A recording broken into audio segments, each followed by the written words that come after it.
முத்தப்புறாயா ஒன்று ஒன்று ஒன்று பாப்பா இந்த அப்போ எடுத்துருப்பா ஒன்றா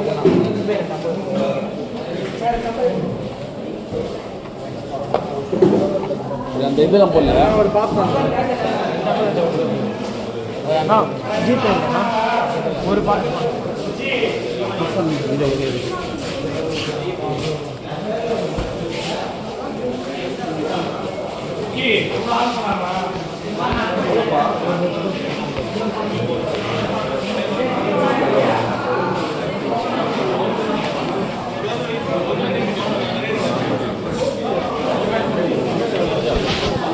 experience of the visuals and sound. The creative experience reassures me every stage. Hello friends, ஃபைனலாக வந்து பார்த்திங்கன்னா நம்ம பராசக்தி படத்தை பார்த்துட்டோம். ஸோ இந்த படம் யாருக்கானவங்களுக்குனா என்ன மாதிரி நம்மளை மாதிரி வந்து பார்த்தீங்கன்னா தமிழில் பிடிச்சவங்க, நம்ம உண்மை கதைகள் தெரிஞ்சுக்கணும்னு நினைக்கிறவங்களுக்கு இது அதுக்கான படம் தான் இது. ஸோ இந்த படத்தை கண்டிப்பாக நம்ம சப்போர்ட் பண்ணி ஆகணும் ஃப்ரெண்ட்ஸ். ஏன்னா இந்த மாதிரி படம்லாம் வர்றதே ரொம்ப கஷ்டம். எனக்கு தெரிஞ்சு கடைசியாக நான் பார்த்த ட்ரூ ஸ்டோரி வந்து பார்த்தீங்கன்னா அமரன் படம் தான் நினைக்கிறேன். அதுக்கப்புறம் இப்போ தான் ஒரு உண்மை சம்பவம் கதை வருது. இந்த மாதிரி படத்தில் நம்ம கண்டிப்பாக சப்போர்ட் பண்ணணும் ஃப்ரெண்ட்ஸ். படத்தை பாருங்கள், உங்களோட ஒப்பீனியனை சொல்லுங்கள். இது உண்மையிலே இந்த படம் தேட்டரில் பார்க்குறதுக்கு ஒர்த்தான படம் தான் இது கண்டிப்பாக. ஏன்னா கொஞ்சம் லவ் போர்ஷன்ஸ்லாம் கொஞ்சம் லேக் இருக்கும், ஆனால் அதெல்லாம் நம்ம கண்டுக்க வேணாம். நமக்கு தேவை உண்மை சம்பவம், அங்கே என்ன நடந்தது, இந்தி திணிச்சலுக்காக நம்ம தமிழ்நாட்டுக்காரங்க நம்ம ஆளுங்களாம் எப்படி போராடினாங்க, அதை தெரிஞ்சுக்கிறதுக்கு தான் ஃப்ரெண்ட்ஸ் நான் போனேன். ஆனால் உண்மையிலே நல்லா சாட்டிஸ்ஃபை பண்ணிச்சு. ஆனால் இது அவ்வளோ டெப்த்தாக எடுக்க முடியாது. ஏன்னா இதை மேலோட்டமாக எடுத்ததுக்கே இத்தனை சென்சார் கார்டு போட்டானுங்க.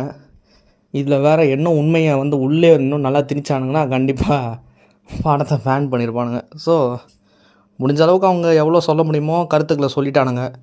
ஸோ உண்மையிலே இந்த படம் தேட்டரில் பார்க்குறது ஒர்த்து தான் ஃப்ரெண்ட்ஸ். நீங்களும் இந்த படத்தை பாருங்கள், உங்களோட ஒப்பீனியன் எப்படின்னு சொல்லுங்கள்.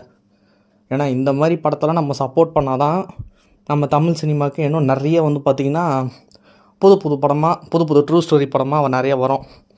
நமக்கும் நிறைய உண்மை கதைகளை தெரிஞ்சுக்கிற மாதிரி இருக்கும். அதுதான் ஃப்ரெண்ட்ஸ், இந்த மாதிரி படத்தெல்லாம் நம்ம கண்டிப்பாக சப்போர்ட் பண்ணணும். தேட்டரில் பாருங்கள், பார்த்துட்டு உங்களோட ஒப்பீனியன் என்னன்னு சொல்லுங்கள். ஏன்னா இந்த மாதிரி படத்தை சப்போர்ட் பண்ணால் தான் நல்ல படமாக வரும் நிறைய ட்ரூ ஸ்டோரி. இல்லைனா இந்த வழக்கம் போல் இந்த பெரிய ஹீரோஸ் வந்து பாருங்கள் 4 பாட்டு 4 ஃபைட்டு இந்த கமர்ஷியல் படமாகவே வந்துட்டுருக்கோம். ஆல்ரெடி நிறைய பார்த்துட்டோம், போதும். இப்போ ரொம்ப டயர்டாகிட்டோம். இனிமேல் இந்த மாதிரி ட்ரூ ஸ்டோரி படத்தை நிறைய பார்க்கணும் போல எனக்கு தோணுது. அதுக்கு நம்ம சிவகார்த்திகேயன் இந்த மாதிரி நிறைய படம் சூஸ் பண்ணாருன்னா சூப்பராக இருக்கும். பண்ணுவாருன்னு நம்புகிறேன், பார்ப்போம்.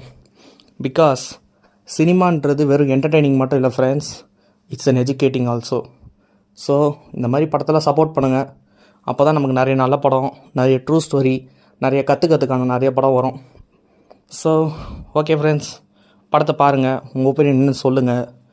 மீண்டும் உங்களை அடுத்த வீடியோவில் சந்திக்கிறேன். Bye friends. Hello friends. இவர்களோடு இந்த போராட்டத்தில் தங்கள் உயிரை தந்த பெயர் மற்றும் முகம் தெரியாத தமிழர்கள் பலருடைய வீரமும் தியாகமும் இன்னும் பல நூற்றாண்டுகள் இந்த மண்ணில் அழியாது நிலைத்திருக்கும். காவல்துறையின் துப்பாக்கிச் சூட்டில் இருந்த மொழிப்போர் தியாகி ராஜேந்திரனுக்கு அந்த பல்கலைக்கழகத்தின் வாசலிலேயே சிலை வைக்கப்பட்டுள்ளது.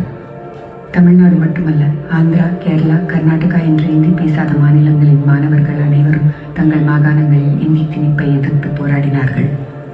போராட்டத்தில் ஈடுபட்ட மாணவர்களை ஒடுக்க தமிழக காவல்துறையினர் 33,000 பேரோடு ஆந்திரா, மைசூர், கேரளா, மகாராஷ்டிரா மற்றும் மத்திய பிரதேசம் ஆகிய மாநிலங்களில் இருந்து 4,000 ஆயுதம் தாங்கிய காவல்துறையினர் வரவழைக்கப்பட்டார்கள்.